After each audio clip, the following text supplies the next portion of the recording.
Woo! Here we are, back again with another Flavor of the Month deck profile. That's right, Flavor of the Month deck profile. So, in this video, I am showing off Tatyova, our little druid here. Basically, I had a buddy that would play Tatyova deck when I first met him.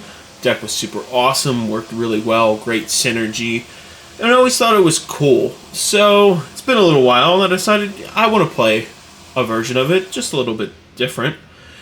And I didn't plan on showing this off, but I've had so much fun with this random throw-together build that I figured I'm going to show it off and see what people think and what improvements we can make. So, of course, we have Tatyova as the commander. 3/3 for 5. Simic commander with landfall. Whenever a land you control enters, gain a life, draw a card. Nice and simple. So that's our commander there. And we'll get to various, I think that's the end of, yep. That is our creatures. So we will start with the creatures. There's a lot of mana dorks in here because you're just trying to get things out, move faster. We have Elvish Mystic. Then Accomplished Alchemist. So this is a add a mana. Add X of any color, where X is the amount of life you gain this turn. You're gaining life, drawing cards.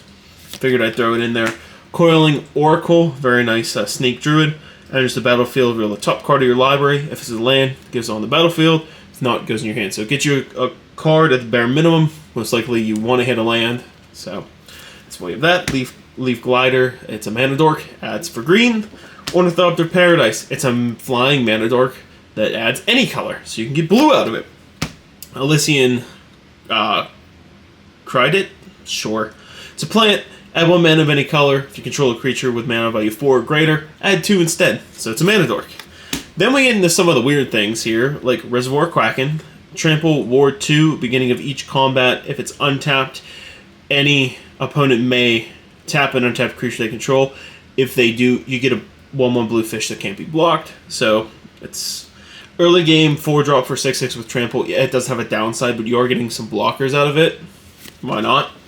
Load Scale Kotal. It's a snake, 3-drop 2/2. When you draw a card, put a counter on it. You're going to be playing lands, you're going to be drawing cards. So it's going to get big. It's going to get a nice big creature. Before you know it, it's going to be a 20/20. Elfsworn Giant. Reach. 5/3 for 5. With landfall, when a land enters, you get a green elf warrior creature token. Nice and simple. Going to be playing lands, so you want things like that. We have a second Kraken. Whenever you draw a card, you may pay 1. If you do, you put a counter on our Nadir Kraken, and you create a 1/1 blue tentacle creature token. You're going to be drawing a lot of cards. Sometimes you have that extra mana. You can pay it. You never know. Body of Knowledge, 5-drop. Body of Knowledge power tokens are equal to the number of cards in your hand. You have no max hand size. When it's dealt damage, you draw cards. So refills your hand. It's an okay card, but for the card draw, I threw it in here. Then we have the Gruff Triplets, which is a very underrated card in my mind. So it is a 6-drop, but for 3/3 with Trample. But when it enters, you get 2 tokens of Guff Triplets, so you get 3 creatures for 6, basically. When it dies, put a number of +1/+1 counters equal to its power on each creature named Guff Triplets. So if you pump one of them up, or pump them all up, one dies, the other 2 get stronger. With Trample. Remember that, with Trample.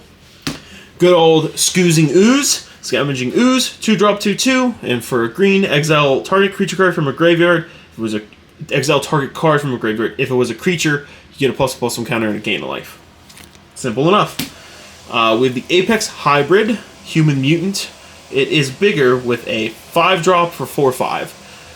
Trample with Flying. When it enters the battlefield, put 2 +1/+1 counters on another target creature you control, and when it dies, proliferate, then proliferate again. So you get double proliferations with Flying and Trample evasion. Not that you really need that much Trample on Flying, but it's nice to have something different. We have a second ooze, or an oof. Orin Reef Ooze. Enters the battlefield, put a +1/+1 counter on target creature you control. When it attacks, put a +1/+1 counter on each attacking creature with a +1/+1 counter on it. So, more counter shenanigans, basically. You attack, get counters, make things bigger. Nice and simple. Timeless Witness enters the battlefield. Return target card from your graveyard to your hand, and you can eternalize it for 7, and it comes back as a 4/4 zombie. Funny enough, I had nothing in my hand. It was just all lands. So I Timeless Witness crop rotation 3 different times just to try and deck thin. Like, it's the silly things that this deck does that you're like, how is this even possible? So replaying a Timeless Witness and 3 crop rotations in the same turn is how things like that happen. So we have the Ambling Storm Shell. It is a 5/9 for 5 turtle with Ward 2. Downfall doesn't have trample. Whenever the creature attacks, put 3 stun counters on it and draw 3 cards. When you cast a turtle spell, untap this creature. This is probably something that should get cut. It's in here because it's a nice big blocker, and you can get 3 cards from it when you attack. The downfall is when you play in Commander and the stun counters are on it, you never really untap it, and that's kind of what I ran into when I played it. So probably take this out, but for now, with the card draw, because the deck likes card draw, it stayed. Bony Pal, Clear Cutter, so basically, yeah. It's a 6-drop, 6/5 Giant Scout. Reach. When it enters the battlefield, create blue, the legendary Blue Ox creature token with creature's power and toughness equal to the number of lands you control. You're going to be playing a lot of lands. Whenever you attack, draw a card, then you may play a land card from your hand or graveyard onto the battlefield. Put, not play, but same thing. So, attacks, gets lands. Fits the theme. Archaeomancer enters the battlefield, return instant or sorcery card from your graveyard to your hand, so you get something back. Hydroid Krasis, X green blue. When you cast a spell, you gain half X life and draw half X cards, round down each time. Flying Trample enters the battlefield with X +1/+1 counters on it. Nice and simple, refills your hand. Strong Flying Trample, Jellyfish, Hydra. It just fits. It fits. Then we have Tolerant Sky Summoner. I feel like this is just the basic of basic 4-drop 2/2s. When you cast an instant or sorcery spell, create a 2/2 Drake creature token. Do I really need to stay on that one too long? It's pretty self-explanatory. And you're playing cards, you can play some Drakes. Green Shell, which this card I feel like is a little underrated. Reach, as long as you control 10 or more lands, creatures, not just one, all creatures get +2/+2. It actually saved my creatures from a board wipe at one point in time. When Green Shell or another creature you control with toughness greater than its power enters, look at the top card of your library. If it's a land card, put it on the battlefield tapped, otherwise put it in your hand.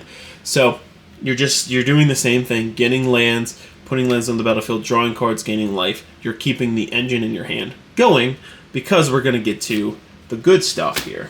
So we have an Evolution Sage in the deck. Whenever a land enters the battlefield under your control, proliferate. So all your stuff with counters gets bigger counters just by playing a land. It's a wonderful card. I had this thing going for a couple turns before it got killed, and that's all it did, was just keep getting counters on creatures. So Bristly Bill, Spine Sower, the GOAT himself. 2-drop 2/2 landfall. When a land enters the battlefield, put a counter on +1/+1 counter on target creature. You pay 5, double the number of counters. This went crazy. Always goes crazy if you leave it unchecked, especially when you combo it into something like Mana Gorger Hydra, or the end card of the creature section. Trample, whenever a player casts a spell, put a +1/+1 counter on Mana Gorger. Essentially, if it gets a table around 5/5, 6/6, 7/7, you get it around again, it's very well a 14/14. So people don't pay attention to it as much, and then it gets big, huge, and it's a trample beat stick at the end of the day. Fun Homunculus Horde. You know, people don't really think Homunculuses are all that good, but this card's pretty sneaky. 4-drop 2/2, when you draw your second card each turn, create a token that's a copy of this creature. So if you have a lot of them, you draw, okay, 1 turns to 2, 2 turns to 4, 4 turns to 8, 8 turns to 16. It gets big and out of hand fast. Before you know it, you have like 64 of these bad boys by drawing just a couple cards. And the final thing, Mossborn Hydra. Great card. Stupid print. Wonderful Foundations card. 3-drop for 0/0, trample. Land, it enters with a counter, and the land doubles the number of +1/+1 counters on it. So again, you're playing a lot of lands, so Hydra's going to be doubling. 2, 4, 6, 8, 16. Like, before you know it, it's smacking you in the face. Which brings us to the next section of the deck, which should be... Give me one hot second here. Get those down. Put these back off camera. To the instant and sorcery section. Normally do these separate, but this time it's blended in for this particular deck. So we have Tezzeret's Gambit, 3 for Phyrexian Blue, draw 2 cards and proliferate, pay the 2 life. Don't always have to, but it's good to have in there. So 2 more cards, proliferate, double, get more counters. Then we have our Contiguous Plan, proliferate, draw a card. Same thing, just you don't get as many cards, but it's only 2 drop.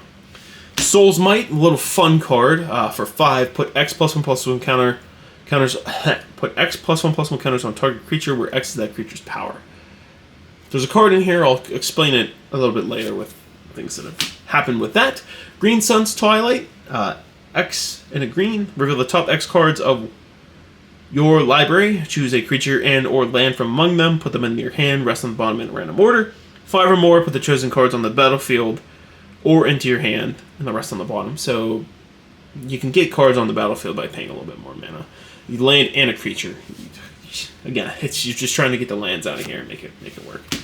Rewind, nice counter spell. Surprisingly, the only one I put in here, just in case something goes haywire. Counter target spell, untap up to 4 lands. Then we have a command. Dina's Command? Sure. Exile target player's graveyard. You gain 1 life for each card exiled this way. Again, you get to choose 2. Search your library for up to 2 land cards. Put them on the battlefield tapped, then shuffle. Create 2 green bears, or put 2 +1/+1 counters on each creature you control. Most of the time I've picked, depending on the situation, it's been search your library for 2 lands, put 2 counters. Sometimes I'll exile a graveyard if I'm really low on life, just to get more. So, stalwart card. Body of Research. This card's come into play a lot more than something I would think. So it's a 6-drop, 3 green, 3 blue. Create a 0/0 green and blue fractal creature token. Put X +1/+1 counters on it, where X is the number of cards in your library. Most of the time I've done this, I had 80 cards left in my library, so it was very early into the game, so I would get an 80/80. Granted, it doesn't have trample or anything, but it did actually win me a game because someone couldn't stop an 80/80 trampler, because there's ways to give things trample. Echoing Equation. There is another side, but this is in here for this specific thing. Choose target creature you control. Each other creature you control becomes a copy of it till end of turn, except those creatures aren't legendary if the chosen creature is legendary. I had a fun play with this card specifically. I had Tatyova on the field, and I think, yeah, it goes with the main sorcery that's at the very end of of this stack, where I copied all the Tatyovas, played a whole bunch of lands, decked myself out because we're trying to get another person into the game. So it was a silly little way to win. Not win, lose. But if you have something like Thassa's Oracle or some of the way like Lab Maniac, surprisingly could win you the game at the end of the day. Drawn from Dreams, look at the top 7 cards of your library, put 2 of them in your hand, rest on the bottom of your library in a random order. Just refills your hand out of 7 cards. Then we get into the fun stuff. So Cultivate, search for lands. Explosive Vegetation, search for lands. Search for Tomorrow, search for lands tomorrow. Glimpse of the Core, search for a basic forest, search for lands. Crop Rotation, sack a land, search for land. Farseek, search for plains, islands, swamp, or mountain. Search for land. Bushwhack, fight something, search for land, put it in hand. Roiling Regrowth, sack a land, search for 2 basic lands, put them on the battlefield. Sack, search, land. Devil's Reach, search for 2 lands, 1 in hand, 1 onto battlefield. Search for lands. Swell of Growth, creature gets +2/+2, can save your creature. Put a land card from your hand on the battlefield. Land, land, land. Migration Path, search your library for up to 2 basic lands, put them on the battlefield tapped, shuffle. You can also cycle this if you don't need to search for more lands, but again, you're going to search for a lot of lands. And the best sorcery in here, in my opinion, Traverse the Outlands. Search your library for up to X basic land cards where X is the greatest power among creatures you control. Put those cards on the battlefield tapped, then shuffle. So this has won me outright one game, and I think honestly two, because I had the Mossborn Hydra out, traverse the Outlands, and the Hydra could attack. I think the Hydra was like 8/8, or I had something that was pretty big. I can't remember if I had the Fractal out from the Body of Research, but essentially I got all the basic lands out of my deck, then put in, I was like 18 or 10 of them on the battlefield, Mossborn Hydra multiplied, by 10 times, swung in and finished off one guy, used a different card to finish off the next, so I got a good combo just out of Traverse the Outlands. I feel like it's a very underrated card. Landfall decks hopefully should be running this, because you get your lands out in one fell swoop, and you can draw, 10 cards, 14 cards if you have Tatyova out. It's a good card. It needs more attention than I think it's getting, and it really can make a landfall deck go. So that is I'm deeming that the underrated card of the deck. So now I'm going to get into the next thing, which is the artifacts. Gilded Lotus, tap, it's a 5-drop, add 3 mana of 1 color. Simic Cluestone, I would probably change this out for a Soul Ring. It's just what I have right now. I need to buy more Soul Rings. I'm lacking. That's on me. So if you're wondering, why does this deck not have a Soul Ring? I just don't have enough Soul Rings. Simic Cluestone, so green, blue for 3. It is what it is. Lumbering World Wagon. Vehicle's power is equal to the number of lands you control. See, it fits the theme. When it enters or attacks, search for a basic land, put it on the battlefield, tap, then shuffle. So you're playing it, fitting your deck, getting more lands. You can crew it with your mana dorks if need be at the end of the game. Fortunately, it doesn't have trample, but again, we have ways of getting things trample here and there. Bind of Thassa, whenever a creature you control deals combat damage to a player, you may draw a card, and then for 2 and tap, creatures your opponents control attack this turn if able. So, good way to get things to run into your creatures. Aetherflux Reservoir. Whenever you cast a spell, gain 1 life. For each spell you've cast this turn, pay 50. Aetherflux deals 50. When I was talking about that Traverse the Outlands combo with excuse me, Mossborn Hydra, Aetherflux with the other card to finish off the other player. Very good. You're gaining life. You never know when paying 50 life to finish someone off is worth it. Fantastic card to have in this deck. Then we are into the enchantments. Drugan defends the temple, create a 1/1 green monk mana dork, put a +1/+1 counter on each up to 2 creatures, exile the saga, return it to the battlefield, becomes the rising star, flying whenever another creature you control enters the battlefield under your control, pay X, put X +1/+1 counters on it. As long as 5 or more modified creatures, this gets +5/+5 and trample. So it becomes a good card. Now I have to put it back in the sleeve. So there we go. Druid class kind of fits the landfall life gain theme. Whenever your land enters the battlefield under your control, gain 1 life, level it up, play an additional land on each of your turns, level it up.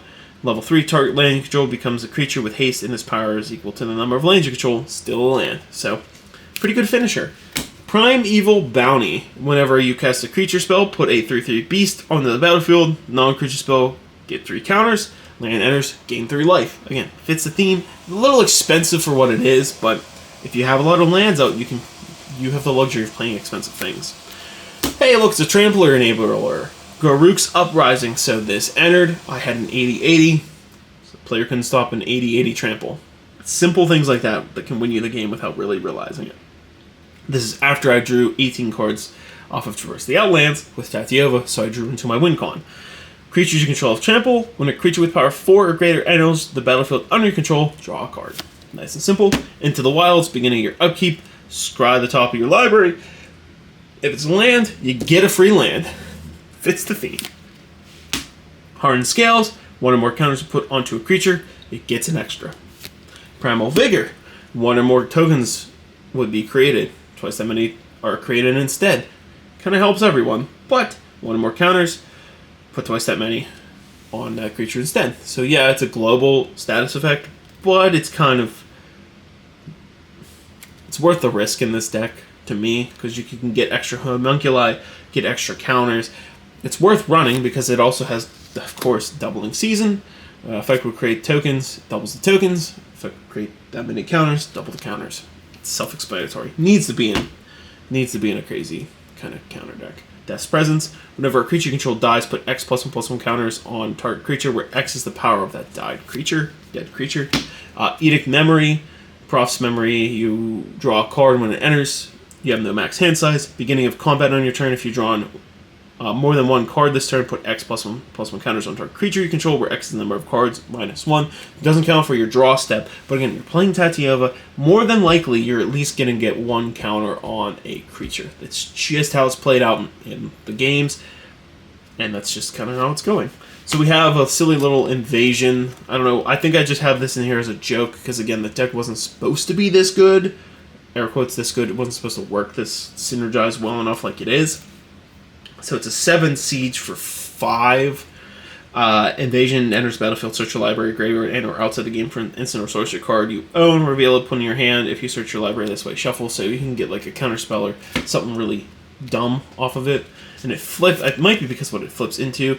Yeah, whenever you cast an instant or sorcery spell from hand, you may copy the spell, choose new targets for the copy. So I think I put it in there when I read that, kind of to copy like your land getters, or maybe like the body of knowledge. It's in there to copy things. Might as well just have fun with it. So now we're in the mana base. We have just a few cards that aren't basics, because the deck really runs on basic lands if you're going to be finding them. So we have 5 lands that are, Simic colors to fit the theme. Urza's Cave, which searches for a land if you need it. Reliquary Tower to have that no max hand size. And then you're dealing with just 14 basic islands, or it's 13 basic islands, and 14 basic forests. So you're running a little bit on the heavier side of your lands, but you need to be playing lands for the deck to work. So that's just kind of where you're at if you want to play it. So again, that is my Tatyova deck flavor of the month, deck profile. I don't know why I said deck twice, but I made the mistake and I'm going to live with it, dang it. So let me know in the comments what you want to see next. If you have any ideas of a commander you'd like me to tackle and just try out, please leave me a comment down below and I will look into it. I'm in the middle of making 3 new decks, which of course is the Magic the Gathering player's biggest flaw, is making new decks to play with. So, if you like the Tatyova and you made it this far, thanks for checking out the whole thing. Tell me what you think. Tell me what you'd improve. Tell me your own build, because I just like hearing other people's pulls, brews, all the stuff that makes Magic the Gathering a great game. Let me know in the comments.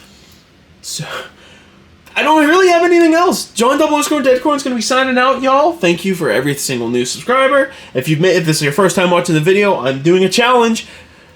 It's about collector boosters. Just subscribe and you'll find out. Thanks. And I also have a bell. Bye!